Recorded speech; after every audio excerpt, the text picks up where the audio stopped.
Assalamualaikum warahmatullahi wabarakatuh. Kembali lagi dengan saya Mulyanti di podcast bincang-bincang hangat seputar topik yang menarik. Oke, seperti biasanya saya akan ngebahas tentang hal-hal interest pastinya dan berfaedah untuk kita semua. Adapun bahan obrolan kita hari ini yaitu membahas seputar dunia kebidanan dan persalinan. Kali ini saya tidak akan sendiri, saya akan ditemani oleh narasumber yang luar biasa dan pastinya memiliki pengalaman yang banyak dengan topik yang kita bahas kali ini. Beliau adalah Ibu Nurbayani, merupakan lulusan dari Stikes Bidan Generasi Polewali Mandar dan memiliki beberapa pengalaman bekerja di rumah sakit dan terakhir bekerja di salah satu klinik swasta di Polewali Mandar atau Sulawesi Barat. Oke, selamat pagi Bu. Pagi. Apa kabarnya hari ini? Alhamdulillah baik. Oke. Oke, kita langsung ke topik pembahasan yaitu berbicara tentang dunia kebidanan dan persalinan. Sebagai masyarakat awam, terlintas di benak kita pertama kali saat mendengar kata bidan pasti tidak jauh-jauh dari pekerjaan yang berhubungan dengan proses persalinan. Nah, yang ini saya tanyakan, dari semua jurusan pendidikan atau pekerjaan, mengapa Ibu memilih kebidanan? Ya, karena kebidanan adalah suatu cita-cita saya sejak kecil, karena bidan adalah merupakan pekerjaan yang mulia. Ya. Nah, setelah memilih kebidanan dengan alasan yang Ibu jelaskan tadi, ada nggak sih kesulitan-kesulitan dalam pekerjaan tersebut? Kesulitannya sih ya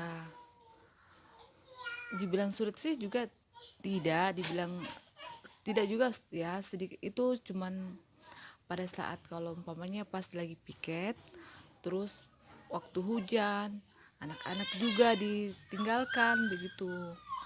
Jadi ya kesulitan yang begitu sih. Tapi Ya, karena pekerjaan kebidanan ini kan pekerjaan harus on time kan? Ya. on time, tepat on time semua begitu.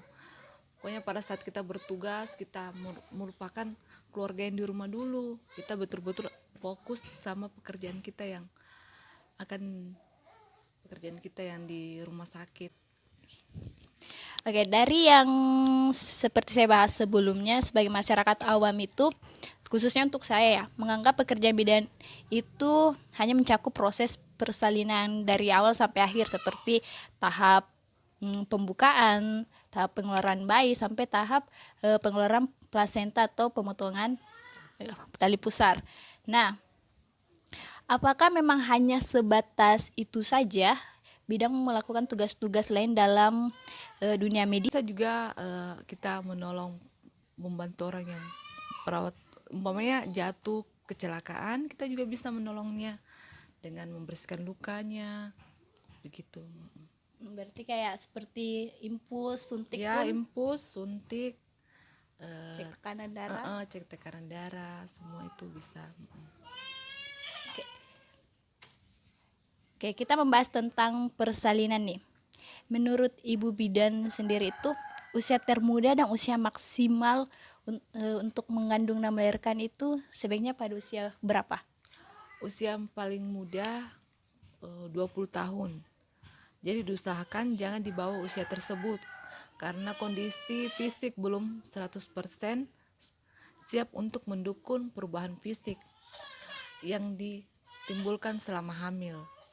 Usia paling matang kalau dianjurkan 35 tahun karena risiko komplikasi yang tinggi perempuan yang hamil pada usia di atas 35 tahun ketimbang yang hamil di bawah usia lebih muda.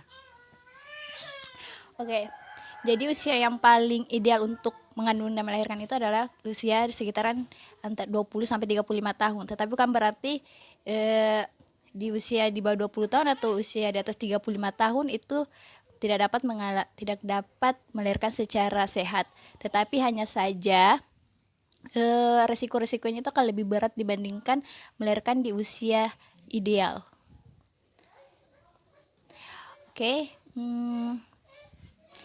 kita mengetahui ini ada ada dua proses persalinan, yaitu ada normal dan sesar atau operasi. Yang saya mau tanyakan, menurut Ibu sendiri idealnya itu memilih yang mana?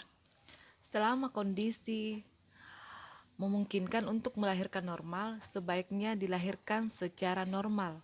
Kecuali jika memang ada beberapa faktor yang mengharuskan untuk melakukan tindakan operasi, sebaiknya jangan mengambil resiko untuk tetap melahirkan normal. Seorang ibu itu kan butuhkan pengasuhan yang baik dari orang yang memahami kesehatan ibu dan anak. Pola pengasuhan ibu hamil menuju persalinan normal ini sering disebut dengan asuhan persalinan normal atau APN. Bisa dijelaskan apa itu asuhan persalinan normal? Dasar asuhan persalinan normal adalah asuhan yang bersih dan aman selama persalinan dan setelah bayi lahir, dan juga sebagai upaya untuk mencegah komplikasi terutama perdarahan setelah persalinan, hipotermia, dan aseksia pada bayi baru lahir, dan berisiko pada mencegah terjadinya komplikasi. Oke, setelah mengetahui bahwa apa itu APN, sebenarnya kita mau tahu nih tujuan dari asuhan persalinan normal itu apa sih? Tujuan adalah untuk mengupayakan kelangsungan hidup dan mencapai derajat kesehatan yang tinggi bagi ibu dan bayinya. Oke. Yang kan dalam melakukan proses persalinan normal pasti akan ada masalah-masalah dihadapi seperti masalah infeksi. Tindakan-tindakan apa saja sih yang bisa ibu bidang lakukan untuk mencegah infeksi tersebut? Yang pertama, kita harus mencuci tangan dengan bersih, memakai sarung tangan, memakai perlengkapan perlindung diri seperti sepatu, kacamata, begitu. Proses mensterilkan alat bekas pakai dan menangani peralatan tajam dan aman. Oke. Jadi itu tadi 5 tindakan-tindakan yang penting dilakukan saat membantu proses persalinan pasien.